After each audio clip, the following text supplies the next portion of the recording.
भारत माता की जय। बोलो भारत माता की जय।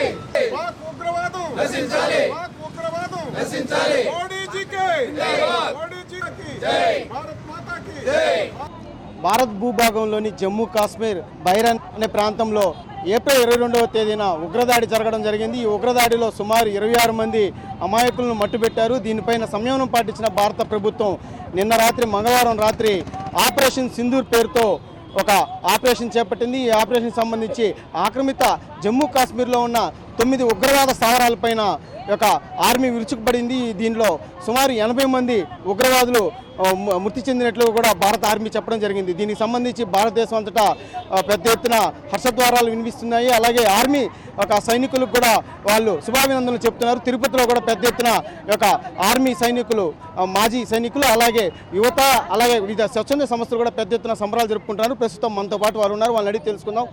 చెప్పండి, అంటే ఏదైతే ఉగ్రదాడి జరిగిందో దీనిపైన కేంద్ర ప్రభుత్వం సంయమనం పాటిస్తూ నిన్న రాత్రి ఒక ఆపరేషన్ సింధూర్ పేరుతో మెరుపు దాడి చేసింది. ఈ దాడిలో సుమారు 80 మంది ఉగ్రవాదులు చనిపోయారు. దానిపైన యాజ్ ఎ పబ్లిక్గా మీ ఒపీనియన్ ఏంటి? ఇది చాలా గర్వపడే సంఘటన. ఇది ఒక భారతీయుడిగా ఇది మాకు గర్వాన్ని నింపి మన యొక్క ధైర్యాన్ని నింపేటువంటి సంఘటన.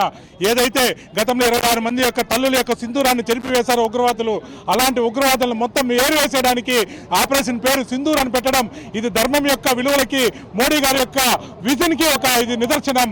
ఈ సింధూర్ అనేది మొత్తం పారాలి, ఉగ్రవాదం అనేది లేకుండా పోయేంత వరకు ఈ సింధూరాన్ని ఉగ్రవాదుల మీద దిద్దుతూనే ఉండాలి.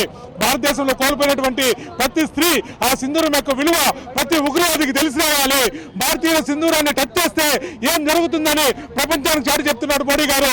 ఈ వారితో పాటు మన దేశంలో ఉన్నటువంటి లోకల్ గా ఉన్నటువంటి ఉగ్రవాదులు వీళ్ళు ఇంకా డేంజర్. మోడీ గారు ముందు లోకల్ మన భారతదేశంలో ఉన్నటువంటి ఎదోళ్ళు ఏరివేయాలని కూడా మిమ్మల్ని పోరాడుతున్నా.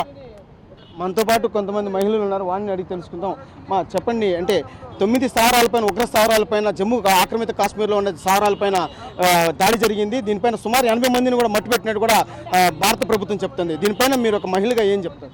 అతిథి దేవోభవ అనేసి మన యొక్క భారతీయ సిద్ధాంతం చెప్పింది. అతిథుల్ని మనం ప్రాణం కంటే ఎక్కువగా చూసుకుంటాం. కానీ అలాంటి అతిథులే మనల్ని ఈరోజు కూర్చున్న చెట్టునే నరికేయాలనేసి ఆలోచిస్తున్నారు. కానీ ఇది ధర్మం కాదు, మీరు అధర్మంలో వెళ్తున్నారు అనేసి మనం ఇచ్చేటటువంటి మన న్యాయంగా పోరాడుతున్న న్యాయంగా ఉన్నటువంటి వాళ్ళని వాళ్ళు వచ్చి మీరు హిందువులా కాదా అని ఒక ధర్మం మీద వాళ్ళు పోరాటం చేస్తున్నారు. కానీ మన ధర్మం ఏం చెప్తుంది? మనము అన్ని దేశాలకి శాస్త్రాలని బోధిస్తున్నాం. అవసరమైతే ఎలాంటి శస్త్రాలైనా ఎలాంటి ఆయుధాలైనా మేము సంధించి మీ యొక్క అంతు చూస్తాము అనేటటువంటి దానికి నిదర్శనమే ఆపరేషన్ సింధూర్. కాబట్టి ఈరోజు ఆపరేషన్ సింధూర్లో ఉన్నటువంటి ప్రతి ఒక్కరికి మనందరి బ్లెస్సింగ్స్, మనందరి ప్రార్థన వెళ్తోంది. జై జవాన్, జై మోదీజీ.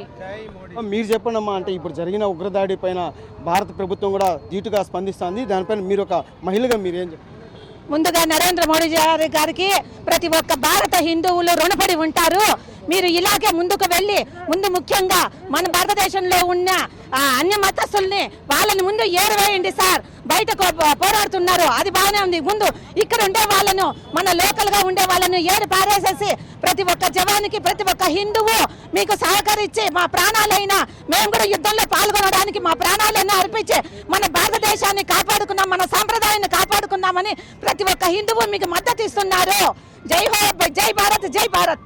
మీరు చెప్పండి, అంటే ఈ యొక్క ఉగ్రదాడిని ఏ విధంగా చూడాలంటే సింధూర్, ఆపరేషన్ సింధూర్ పేరుతో భారత ప్రభుత్వం ధీటుగా ఒక ఉగ్రవాదులకి సమాధానం చెప్పింది. దీనిపైన మీరు ఏం చెప్తారు? ఈరోజు తెల్లవారుజాము నుంచి టీవీ చూస్తూ ఉంటే రక్తం ఉప్పొంగిపోతోంది. ఇన్ని రోజులకు ధీటైన సమాధానం భారతదేశం చెప్పగలిగింది. 100 మంది టెర్రరిస్టులు చంపేశాము అని పొద్దున టీవీలో చూసిన తర్వాత మొత్తం సింధూర్ ఆపరేషన్స్లో ఒకటో సింధూర్ మాత్రమే జరిగిందంట. సింధూర్ ఆపరేషన్ 1 జరిగిందంట, ఇంకా జరగబోతాయి అని చెప్తూ ఉన్నారు. సో ఈ సింధూర్ ఆపరేషన్ అయిపోయే లోపల పీఓకి మనకు వచ్చేయాలి, మన దేశంలో ఉండే టెర్రరిస్టులను ఏరేయాలి, రోహింగ్యాలను తరిమేయాలి. భారత్ మాతాకు జై. ఉగ్రదాడి పైన కేంద్ర ప్రభుత్వం తీసుకున్న నిర్ణయాన్ని హర్షిస్తున్నారు యావత్తు పౌరులందరూ కూడా హర్షిస్తున్నారు. అలాగే ఇప్పుడు జరిగిన ఆపరేషన్ సింధు కేవలం 1 మాత్రమే. ఇట్లాంటి ఆపరేషన్ సింధులు 100 చేస్తే కానీ పాక్ యొక్క ఉగ్రదాడిని సమర్థవంతంగా ఎదుర్కోలేమని చెప్తున్నారు. ఇట్లాంటి దాడులు ఎన్ని చేసినా కూడా ఆర్మీ వెంట మేము ఉంటామని చెప్పి కూడా సామాన్య ప్రజలు సైతం ఒక ఆర్మీకి శుభాభినందనలు చెప్తున్నారు.